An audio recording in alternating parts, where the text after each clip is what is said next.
ഇവിടെ ആക്സിഡന്റ് എന്ന് പറയുന്നത് ദിവസം നടക്കുന്നതല്ലേ. വലിയ കാര്യമായിട്ടുള്ള ഒരു അപകടം ഒക്കെ വന്നു കഴിഞ്ഞാൽ അത് അറിയും ജനങ്ങൾ, അത് പത്രക്കാരും മറ്റുള്ളവരൊക്കെ അത് അറിയിക്കുകയും ചെയ്യും. ഇവിടെ സ്ഥിരം എല്ലാ ദിവസവും ആക്സിഡന്റ് നടക്കുന്നുണ്ട്. ഇതൊരു കാര്യമായ ജംഗ്ഷൻ മാതിരിയുള്ള ഏരിയ ആണിത്. അടുത്ത കാലം വരെ സ്ഥിരം പോലീസുകാരിവിടെ നിന്നിരുന്ന, ഇപ്പൊ പോലീസുകാരൊന്നും ഇല്ല. നോക്കിയ കഴിഞ്ഞ ദിവസം ഇവിടുന്ന് ആ അഹമ്മദ് ഒക്കെ മരിച്ചിട്ടില്ലേ, അയാൾ ഡയാലിസിന് വരുന്ന ആളാ.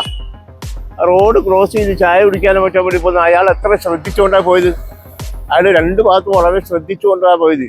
ഈ വാഹനം വരുന്നവർക്ക് ഒരു കൺട്രോൾ ഇല്ലാത്തതുകൊണ്ട് അവർ കൊണ്ട് തട്ടിപ്പോയി. ഒരു പോലീസുകാരോ ആരെങ്കിലും ഇവിടെ ഉണ്ടെങ്കിൽ അതൊന്നും സംഭവിക്കില്ല. ഒരു സൂചന ബോർഡ് വെച്ചിട്ടുണ്ടെങ്കിൽ നടക്കൂല. ഒരു ബോർഡ് പോലും ഇല്ല ഇവിടെ. ഇതന്ന് അപകടങ്ങൾ ഇവിടെ തുടർച്ചയായിട്ട് എപ്പോഴും നടക്കുന്നുണ്ട്. അതിനുശേഷം ഒരു പരിഹാരം കണ്ടിട്ടില്ല.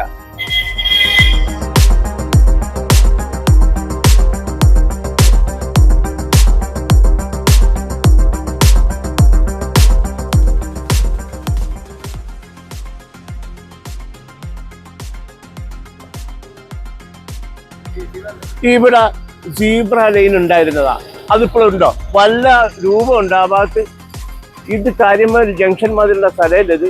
ആ ഓട്ടോറിക്ഷ ഡ്രൈവർമാര് അവർ സഹായിക്കുന്നതുകൊണ്ടാണ് പല അപകടങ്ങളും ഒഴിഞ്ഞു പോകുന്നത്. മുൻപിൽ ആ പുതിയ ക്യാമറ വെച്ച സ്ഥലത്താണ് കൊല്ലം തിക്കോടി ഭാഗത്തുനിന്ന് വരുന്ന വാഹനങ്ങൾ ബസ്സുകൾ നിർത്തുന്നത്. അവിടുന്ന് രോഗികൾ ഇറങ്ങിയിട്ട് ഓടുകയല്ലേ ഹോസ്പിറ്റലിലേക്ക്. അവർക്ക് എന്ത് ചെയ്യാൻ പറ്റും?